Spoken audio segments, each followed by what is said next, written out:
तो फाइनली आप सभी का एक नए और बेहद इंफॉर्मेटिव वीडियो पर मैं स्वागत करता हूं। उम्मीद करता हूं कि आपने इस नए यूट्यूब चैनल को भी सब्सक्राइब जरूर किया होगा। आप सभी को अच्छे तरीके से मालूम है कि पिछले 4 से 5 महीनों का मानदेय सभी सेविकाओं सहायिकाओं का पूरे बिहार भर में रुका हुआ था। इसके बारे में मैंने पिछले 2 महीनों 3 महीनों में काफी जानकारी दी है कि मानदेय आने में पेई आईडी बनाने की एक समस्या चल रही थी। इसके अलावा बाद में यह मालूम चला कि सरकार के पास फाइनेंशियल प्रॉब्लम चल रही है, इसीलिए कई विभागों का कई कर्मचारियों का जो है पेमेंट रुका हुआ है।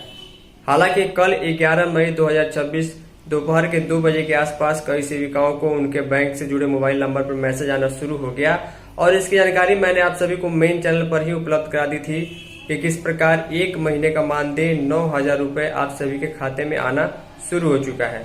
अब उस वीडियो को अपलोड करने के बाद कई लोगों की प्रतिक्रिया सामने आई। लगभग 30 से 35 हजार सेविकाओं सहायिकाओं ने इस वीडियो को देखा है। तो आप सभी के लिए आप सभी को बहुत बहुत धन्यवाद वीडियो और चैनल के लिए प्यार दिखाने के लिए। और 1500 से अधिक उस पर लाइक जा चुके हैं। देखिए, उसके बाद उस वीडियो के नीचे और मेरे पास व्हाट्सएप कमेंट के रूप में कई लोगों के मैसेज आ रहे हैं कि अतुल जी, हमारा जिले का नाम ये है, हमारे जिले में अभी पैसा नहीं आया है, हमारे जिले में मानदेय क्यों नहीं आया है, अन्य जिलों में आ गया है। उसमें से भी कहीं कहीं मुझे ये खबर देखने को मिल रही है कि किसी जिले में मानदेय का पैसा कट करके आया हुआ है, यानी कि पैसा काट दिया गया है। तो आखिर पूरा पैसा आया क्यों नहीं है? कोई अन्य जिला है तो वहां पर मानदेय आया क्यों नहीं है? इस सब के बारे में मैं आपको आगे जानकारी दूंगा। और सबसे बड़ी बात, कंफ्यूजन ये भी है कि क्या अतुल जी जो पैसा बाकी रह गया, यानी कि मान के चलिए 1 महीने का पैसा आया है तो हो सकता है वो पैसा आपके यहाँ दिसंबर का हो, अगर दिसंबर का चला गया तो जनवरी का हो। बाकी दिसंबर का पैसा अगर आ गया तो जनवरी, फरवरी, मार्च और अप्रैल का भी एब्सेंटी वेरिफिकेशन अब होने वाला है। तो 4 महीने का 36,000 रुपए सेविका का और 18,000 रुपए सहायिका का कब तक आएगा, इन तीनों चीजों की जानकारी हम आपको आगे समझाते हैं। वीडियो पसंद आएगी वीडियो को लाइक और चैनल को सब्सक्राइब जरूर कीजिएगा। मानदेय के रिलेटेड कंप्लीट जानकारी आपको देखने को मिलेगी। तो चलिए शुरू करते हैं। तो फाइनली सबसे पहले हम बात करेंगे पहले चीज की कि हमारा मानदेय अभी तक नहीं आया है। कल दोपहर से सभी सेविकाओं का मानदेय आ रहा है, लेकिन 10-5 ऐसे जिले हैं जहां पर मानदेय अकाउंट में जमा नहीं हुआ है। देखिए, मैंने कल के वीडियो में ही बताया था कि इसकी 110% गारंटी है कि मानदेय आपके अकाउंट में जरूर आएगा। ऐसा नहीं है कि सरकार ने आधे सेविका को सहायिका को मानदेय भेज दिया और आपका मानदेय रोक कर रखा है, ऐसा नहीं होता है। आवंटन के हिसाब से सरकार ने 1 महीने का मानदेय भेजने के लिए सुनिश्चित किया हुआ है और इस हिसाब से सभी सेविकाओं सहायिकाओं का मानदेय 1 महीने का 9,000 और सहायिकाओं का 4,500 रुपए आएगा। जहां पर नहीं आया है, आप लोग आज भर का इंतजार कीजिए। मैंने कल के वीडियो में भी और व्हाट्सएप के माध्यम के मैसेज रिप्लाई के भी और कमेंट में भी मैंने बताया है कि जिन लोगों का पैसा नहीं आया है उनके बैंक के ऊपर डिपेंड करता है प्रोसेसिंग में कितना समय लगता है। कई बैंक ऐसे हैं जो कुछ ही घंटों में प्रोसेस कर देते हैं, जबकि कुछ जगहों पर देरी होती है। इसीलिए कल दोपहर 2 बजे के आसपास सेविकाओं को मैसेज आना शुरू हुआ। कहीं पर शाम तक पैसा आया, कहीं पर 4 बजे, कहीं पर रात के 8-9 बजे तक भी आया है। जिन जिलों में पैसा नहीं आया है उनको परेशान होने की जरूरत नहीं है। मैं बार बार ये कह रहा हूँ, ये आपकी मेहनत का पैसा है, आपकी मजदूरी का पैसा है, आपके अधिकार का पैसा है। सरकार को ये देना ही है और आपके अकाउंट में ये बहुत जल्द 1 से 2 दिनों में आएगा, अगर नहीं आया है तो। इसके अलावा दूसरे बात पर मैं बात करूं कि कहीं कहीं पैसा तो आया है, लेकिन बात यह है कि उनको 8,129 रुपए या फिर कहीं कहीं पर 8,700 कुछ रुपए आखिर सेविकाओं का या सहायिकाओं का मानदेय कट क्यों गया है। तो आप सभी को अच्छे तरीके से मालूम है कि दिसंबर महीने का अगर आपको वो मानदेय है तो आपको याद करना होगा कि क्या आपके जिले में किसी प्रकार का धरना, प्रदर्शन, हड़ताल या आंगनबाड़ी केंद्र बंद रखने की सूचना आपके यूनियन के द्वारा दी गई थी या नहीं दी गई थी। क्योंकि अगर एक परियोजना में सभी सेविकाओं के मानदेय में कटौती हुई है तो इसकी 100% गारंटी ये है कि सभी केंद्र उन दिनों बंद थे उस महीने में, इसीलिए उतने दिन का मानदेय काटा गया है। 8,129 रुपए कई सेविकाओं को मानदेय आया है। कुल मिलाकर 800 रुपए के आसपास जो है उनके काटे गए हैं। तो ये जो पैसे के मानदेय की कटौती हुई है, ये कहीं ना कहीं 2 दिनों के मानदेय की कटौती है। अगर दिसंबर महीने के हिसाब से हम 9,000 को 31 दिन से डिवाइड करें तो 1 दिन का पैसा जो है 200 कुछ रुपया लगभग आता है, तो उस हिसाब से 2 दिन का मानदेय का जो है 3 दिन का मानदेय का पैसा कट गया है।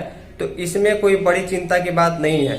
अगर सभी का कटा है, सभी सेविकाओं सहायिकाओं का, तो इसका मतलब ये है कि आपके जिले के यूनियन के द्वारा उस महीने में 1 दिन का पैसा कटा तो 1 दिन की हड़ताल की गई थी, 2 दिन का पैसा कटा तो 2 दिन की हड़ताल की गई थी। और इसी हड़ताल धरना प्रदर्शन के चलते आपका केंद्र बंद पाया गया या फिर आपने यूनियन के द्वारा बंद रहने की सूचना दी थी, इसीलिए जो है पैसा कटा हुआ है। तो ये परेशानी की बात नहीं है। परेशानी की बात तब है जब आपके यहाँ मानदेय सिर्फ आपका कटा हो, आपके अगल बगल का नहीं कटा हो। तो इसका मतलब ये होता है कि निरीक्षण में या पोषण ट्रैकर ऐप में आप में अनियमितता पाई गई या किसी ने अपने केंद्र क्लोज ही रहने दिया होगा, सेंटर को पोषण ट्रैकर में ओपन नहीं किया होगा, निरीक्षण में अनियमितता पाए जाने पर एलएस के द्वारा यह लिखा जाता है कि मानदेय की कटौती की अनुशंसा की जाती है, तो वो एक अलग बात है, उसके लिए भी पैसा कटता है। ये तब होता है कि जब उस महीने आपके यहाँ निरीक्षण हुआ हो और पैसे कटौती का आदेश जारी हुआ हो निरीक्षण के लेटर में। और इसके अलावा जो है ये सिर्फ 1-2 पार्टिकुलर सेविकाओं के लिए होता है, तो ये उनके लिए होता है। तो इन दोनों चीजों को मैंने क्लियर कर दिया। तो अब बात करते हैं तीसरे और सबसे महत्वपूर्ण चीज की। मानदेय हमारा 1 महीने का आ चुका है, नहीं आया उसका आंसर मैंने पहले ही बता दिया, कम आया उसका आंसर भी बता दिया। बाकी 3 या 4 महीनों का यानी अप्रैल तक का पैसा कब तक आएगा? देखिए, फाइनेंशियल क्राइसिस थोड़ी सी चल रही है, इसको लेकर सरकार ने धीरे धीरे पेमेंट भेजना शुरू किया है। पहली बार ऐसा हुआ है कि 5-5, 4-4 महीने का मानदेय रुका हुआ है। अंतिम मानदेय फरवरी में आया था, नवंबर या दिसंबर का। तो आप लोगों को जो है निश्चिंत रहना है, पैसा आपके अकाउंट में गारंटीड आएगा। दिक्कत की बात यह है कि समय पर नहीं आने के चलते सेविकाओं को दिक्कत हो रही है। और ये दिक्कत किस प्रकार की हो रही है, किसी का फीस जमा नहीं हो पा रहा है, किसी का घर खर्च नहीं चल पा रहा है, इसकी जानकारी मुझे व्हाट्सएप के माध्यम से और कमेंट्स में देखने को मिल जा रही है। तो जो बकाया आपका 36,000 रुपए का लगभग रहता है जनवरी, फरवरी, मार्च, अप्रैल 4 महीनों का, वो कहीं ना कहीं एक ही बार में 36,000 रुपए आने की संभावना बहुत कम है। क्योंकि आप लोग ही सोचिए, थोड़ा सा एनालिसिस कीजिए कि अगर 4-5 महीने का पैसा बाकी है और सरकार 1 महीने का पैसा इतना देरी से भेज रही है, तो आने वाले दिनों में एक बार में 4 से 5 महीने का पैसा भेजना थोड़ा सा नामुमकिन सा लगता है। अगर सरकार के पास आवंटन होगा, पैसा होगा, तो सरकार निश्चित तौर पर भेजेगी, क्योंकि पैसा उसको रखने से कोई फायदा नहीं है। आवश्यकता सभी को है, आपने काम किया, आपको समय पर पैसा मिलना चाहिए। बाकी अभी जो है इंतजार करना होगा। 1 महीने का पैसा आ चुका है, बाकी 3 या 4 महीनों का पैसे आने में जो है थोड़ी सी देरी आपको देखने को मिल सकती है। हम उम्मीद करेंगे कि मई महीने के अंत तक यानी अगले 15 दिनों में बाकी जो पैसा बचा हुआ है, 1 या 2 महीनों का पैसा सरकार और दे दे, ताकि जिन सेविकाओं के यहाँ घर खर्च में समस्या उत्पन्न हो रही थी, हिसाब किताब उनका बजट बिगड़ गया था, उसको सही किया जा सके। क्योंकि सभी सेविका उतनी संपन्न, उतनी अमीर नहीं है ताकि वो अपना घर बिना पैसे के ही कैसे भी मैनेज करके चला ले। तो ये सारी चीजें थी। तीनों प्रश्नों का उत्तर मैंने आपको दे दिया। अगर मानदेय नहीं आया तो कब तक आएगा, कम आया है तो क्यों आया है, और सबसे बड़ी बात, जो महीने का 3-4 महीने का पैसा बाकी रह गया वो कब तक आने की उम्मीद है। तो ये सारी चीजें थी। उम्मीद करूंगा आपको चीजें समझ में आई होगी। वीडियो को फिर से कहूंगा लाइक कीजिएगा। आपको मानदेय अभी तक आया है नहीं आया नीचे कमेंट कीजिएगा। साथ में वीडियो को शेयर भी कीजिएगा, ताकि मानदेय के रिलेटेड सारे प्रश्नों का आंसर उनको देखने को मिल जाए और कंफ्यूजन खत्म हो जाए। फाइनली इस इन्फॉर्मेटिव और यूजफुल वीडियो में इतना ही। तब तक के लिए जय हिंद, वंदे मातरम।